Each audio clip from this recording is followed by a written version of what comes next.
Well, this is what I fixed in the microwave. Put it in the juice that was left over from the turkey pieces. I wouldn't call it turkey steaks. The flat things look like bologna. Don't taste like much anything, but I purchased some of these at the store that are like port reels, little cheap ones to snack on.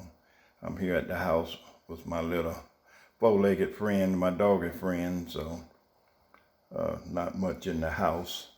We're in the process of selling this house and getting another one, so I fixed me a little something to eat. Perhaps someday you can join me.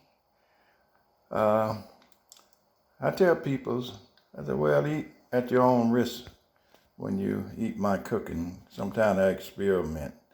I come up with bright ideas in my cooking. I cooked something one time and I wouldn't eat it. Good day.